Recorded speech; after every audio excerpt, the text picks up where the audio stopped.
What's happening in Nigeria? There's a couple of things that are going on. There's actually it's three issues, but two of them are connected. There are three issues happening in Nigeria right now. And I don't know if you have heard about either one of them, but someone sent me this story and then I started to look for more information and I ended up down a rabbit hole. And that's how I found the other two issues as well. But for those who are not aware, Nigeria is actually experiencing a cash shortage. Not exaggerating here. Now, this is actually coming from the New York Times, but there's other outlets that have covered this as well. Nigeria's cash crunch causes chaos and suffering before crucial election. So there is a presidential election that is in the works in Nigeria right now. And I'm going to explain how this is connected. Let's go in. Nigeria's government changed the currency design before the presidential election, causing shortages and wreaking social havoc. And I have a video clip I'm going to show you that shows you that havoc in just a second. Fights are breaking out in bank ATM lines where people queue for days just to withdraw a maximum of around $40.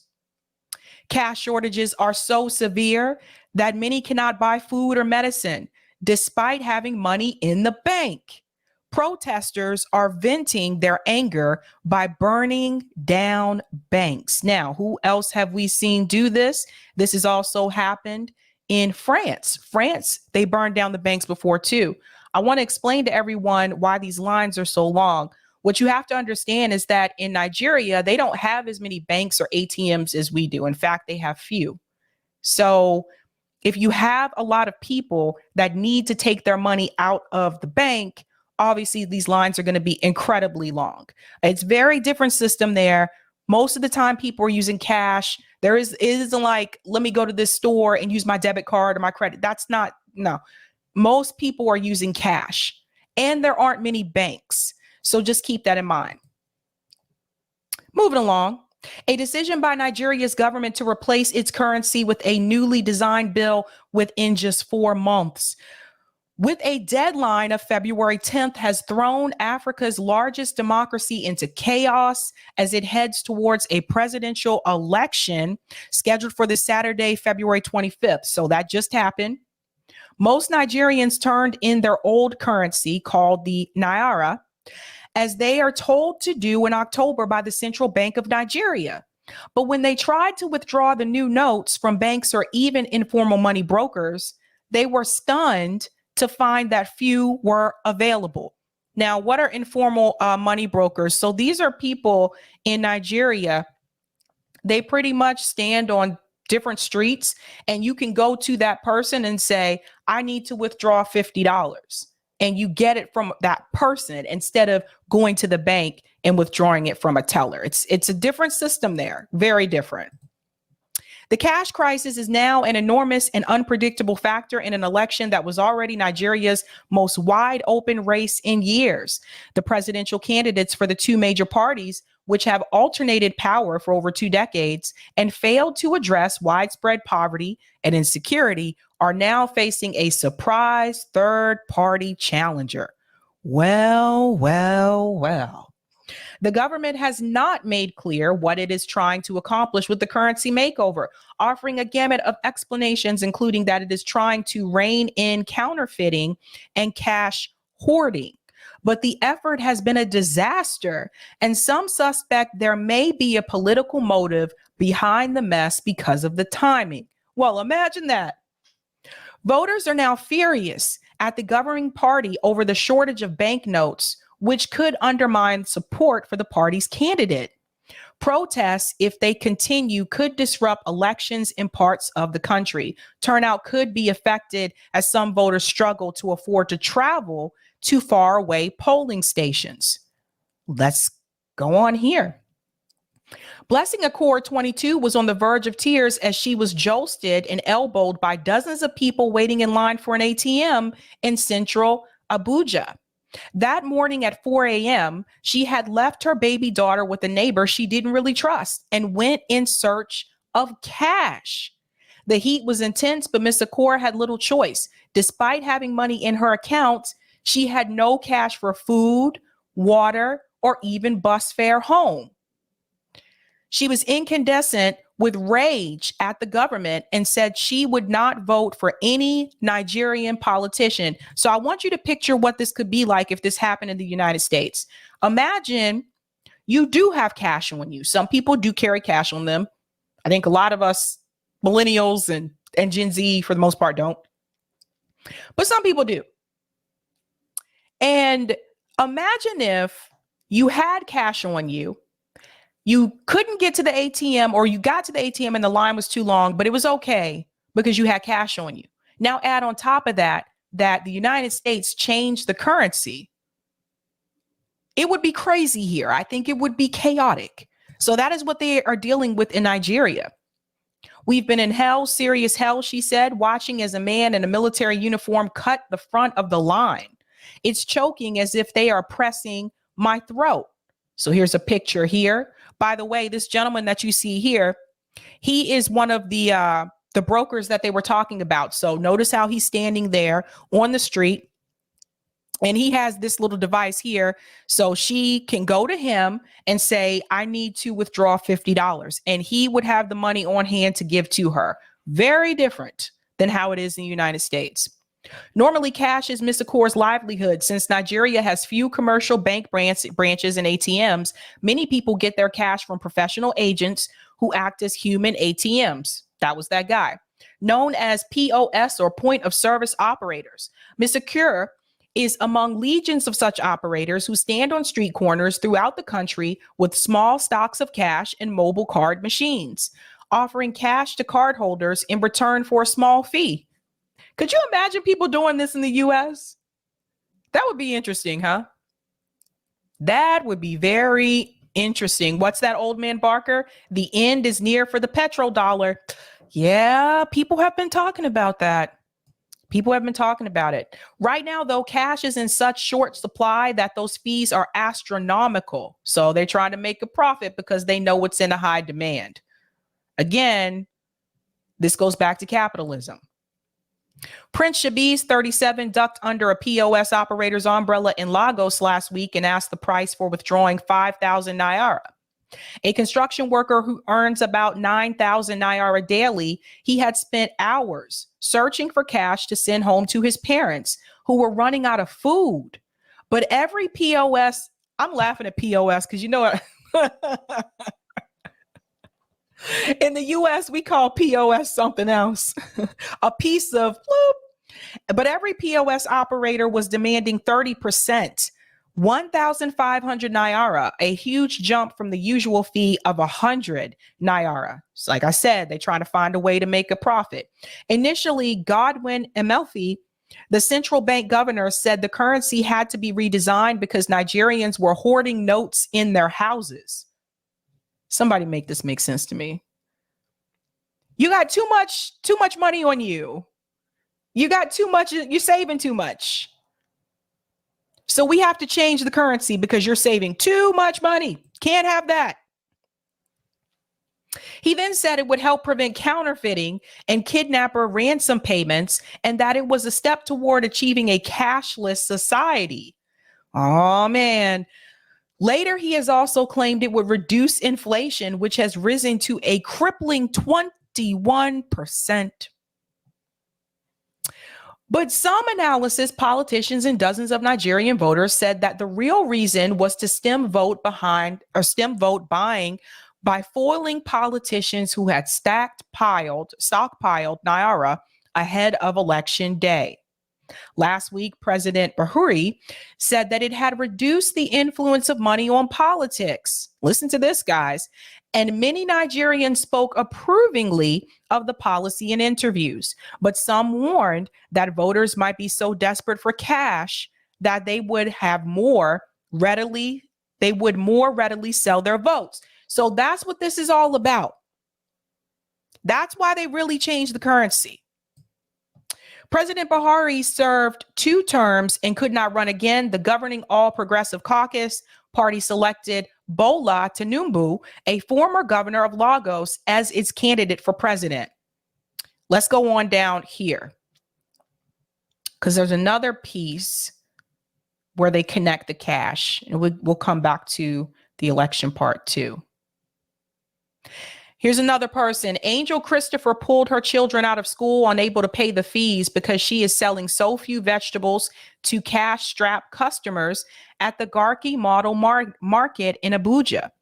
Hungry diners at a lunch spot ate reduced portions of benga soup, stew made with palm fruit, because the chef, Teresa Tota, can't afford to buy as many ingredients. See, this is affecting everybody. This is a huge effect here. Now, that being said, I can pretty much guarantee you people who are rich, wealthy people in Nigeria, they're probably not affected at all. Let's move on. A livestock owner desperate for cash in Northeast Borno sold his sheep for a fraction of the usual price. A Ocean Blue strip club in Lagos, lap dancers have started accepting bank transfers. Uber drivers now routinely phone passengers before pickups to ask if they're paying cash, and if not, they cancel. Whoo, man. This is a mess. This is a mess. The crisis has been compounded by the scarcity of fuel. This is the piece I want to hone in on right about here. The crisis has been compounded by the scarcity of fuel. Lines at gas stations rival those at ATMs. Some customers sleep overnight in their vehicles to get gas, and some pay double the official price. Industry officials blame the high cost of transporting fuel to and around the country. But Nigeria is one of Africa's biggest oil producers, and many citizens blame government mismanagement. Now, hold that thought about the fuel. Because one of the reasons why they're saying there's a fuel shortage, there's 2 reasons. One reason is because they rely on import and export, right? That's one of the reasons. But there's also this reason, and I think we need to highlight this. Nigerians blame fuel shortage on Ukraine war fixed prices. See, a lot of this is going right back to this conflict between Russia and Ukraine. I'm not going to read this entire article, just this part right here. I'll make this bigger. The font's a little bit. There we go. Just these first 2 paragraphs. Nigeria is grappling with widespread fuel shortages that are forcing motorists to spend hours in line to buy gas and causing prices to surge for transportation and basic commodities. And then this piece here. Russia's war in Ukraine has caused prices to import fuel to go up by more than 100%, but retailers complain they can only charge the price set by the government, causing them to operate at a loss. So again, they're relying on that import of fuel. So part of it is because they do rely on the import of fuel, but the real big reason has to go back to the crisis between Russia and Ukraine. So they have a cash shortage. They have a fuel shortage. And I'm going to show you what it looks like right now. Let's take a look at this, what it looks like right now in Nigeria, because this is absolutely crazy, you guys. They've gotten all the whole money. All the leadership of the bank. Let me put the captions on so you can see what he's saying. So under here it says savings of millions remain trapped in banks. So it's not even so much that people don't have money. Some people have money, but they can't withdraw it. They can't get the money out. Let's go on. They go to their houses in the night and give them money. They did this policy for the poor, but the rich men, they've already collected the money. It's in their houses, not in the bank. That piece is really important. Let me make this a little bit louder for you, because I think, let me go back just a teeny bit, and I'll make it a little bit louder for you. We supply goods, which is we supply fruit, we supply other kind of, but now without transfer, you can't get even the transfer, no network for us to even supply. In my own, I work in the school, in African community school. Imagine by now, I'm supposed to be in my working place. But now, I'm joining queue to go look for transport. If you ask me, I don't have transport. See, savings of millions remain trapped in banks. All those people waiting in line to take their money out that they can't get to. This is crazy. They don't carry the big people on one hand. I'm telling you, if this happened in the United States, people would Before lose this it. crisis, the monetary policy crisis, it was going to be more like a carnival, very much large enthusiasm, big voter turnout perhaps, and maybe with less stress on voters. But now everything is a little bit more complicated by inefficiently managed monetary policy by the central bank, the governors, and the president, and of course the ruling party.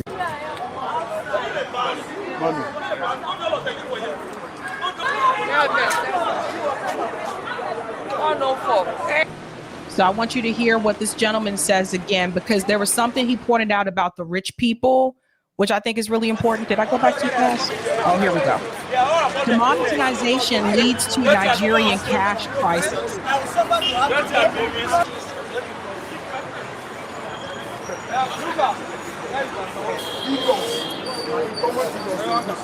Redesigned currency plunges Africa's economy. They've gotten all the whole money. All the leadership of the bank, they go to their houses in the night and give them money.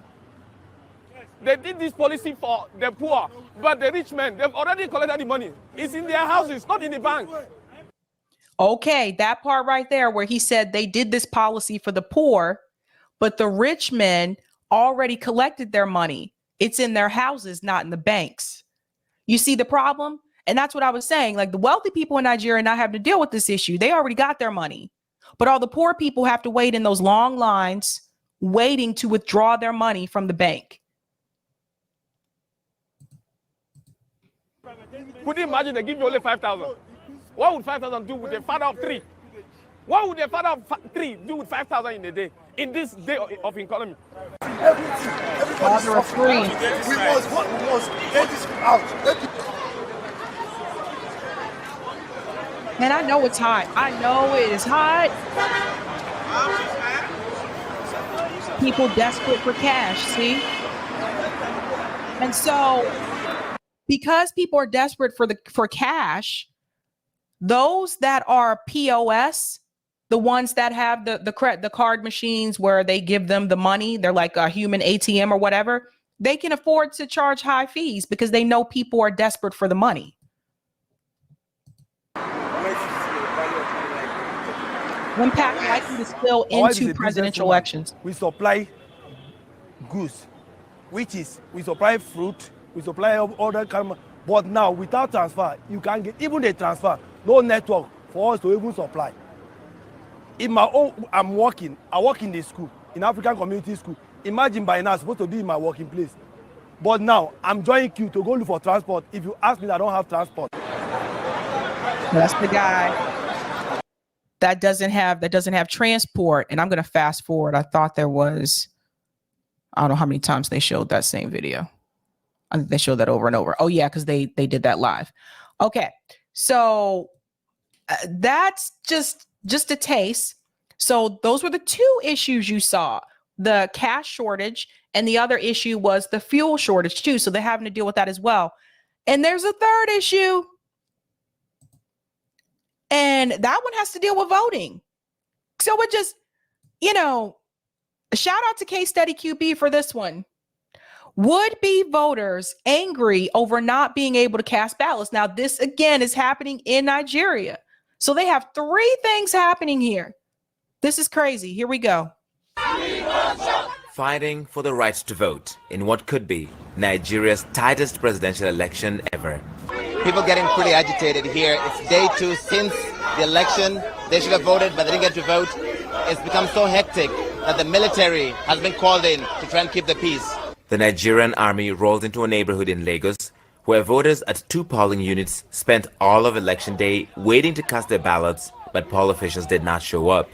They returned the next day and waited several more hours, growing impatient as the chance to vote slowly slipped away. Nothing works in this country. Nothing works in this country. There is no security. There is no good hospitals. There's neither good roads. Nothing works. The educational system is in shambles. And for once, youth are coming out to vote. And we are being disenfranchised in broad daylight. It is heartbreaking. Abigail Samuel. So what she's saying there is they actually have a pretty much record number turnout for younger voters to come out and participate in that election. And they're not even able to cast ballots. So it's just, there's so much going on in Nigeria right now. It's crazy. And then you add this on top of it. So even though there's a cash shortage, there's a fuel shortage, people are trying to get money in banks that they have that they can't get out, and they're being charged high fees from those that are the human ATMs, so to speak. The young people still came out in record numbers to vote. And it's hot. So put all of those things together, and you would say that Nigeria is not having a good year so far.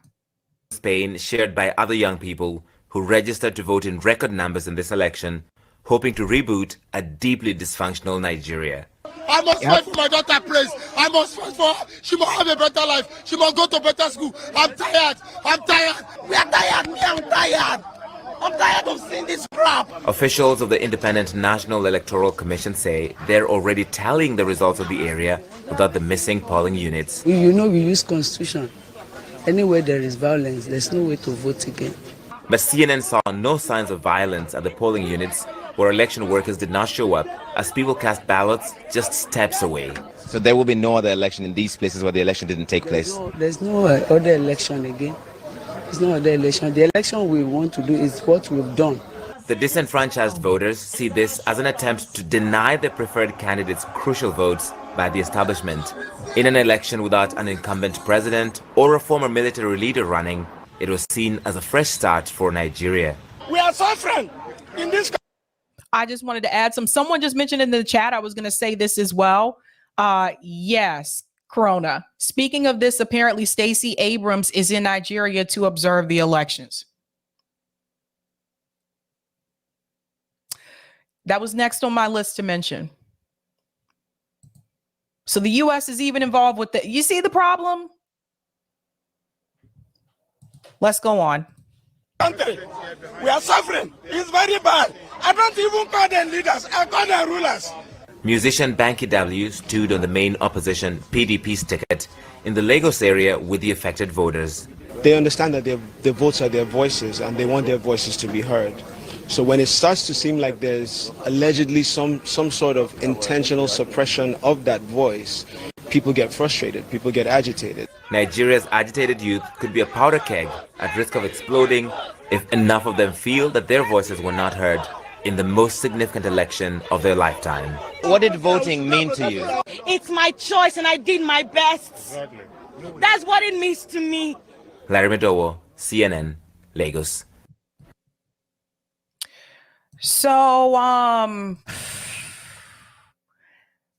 pass this on to your friends and your family members as well, because I don't think most people even know what is going on in Nigeria right now. I couldn't imagine having to deal with all of that like at once. It's crazy. That's crazy. .com says, when I went to Nigeria, I found that some people traded prepaid minutes on cell phone calling cards as currency.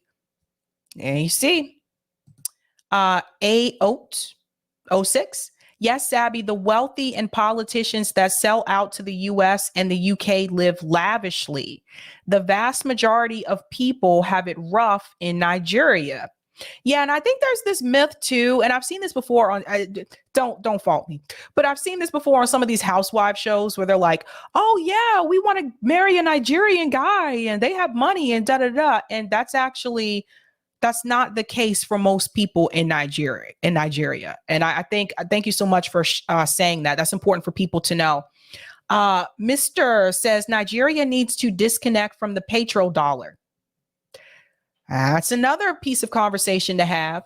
Christian says people would riot. Yeah, in the US, they would. Like people, listen, the fact that they're still waiting in that line, because I think Americans would have already lost it.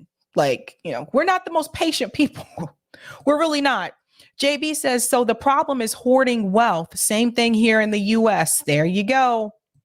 So this is a preview for what is coming here. I'm trying to warn people. I'm trying to tell you guys what is happening internationally, like what is happening globally can still affect us here in the United States. Corey says, I feel like the West intelligence community is messing around in this in some way. Wouldn't put it past them. Miguel says Stacey Abrams had nothing better to do. Yeah, it's just really weird. Like, why are you there? Why? Strange to me. Strange. Thank you for the super chat, Justin. Anthony Blinken and Samantha Powers were on Get Out the Vote ads in Nigeria. The U.S. is definitely trying to influence their bloop. I have to be careful what I say here. Thank you so much for that, Justin. Crazy stuff, especially during the time when people there can't even get access to their own money. We have to pay attention to things like this. We really do. So pass that on to people, guys, because I don't think many people are aware of what's happening there.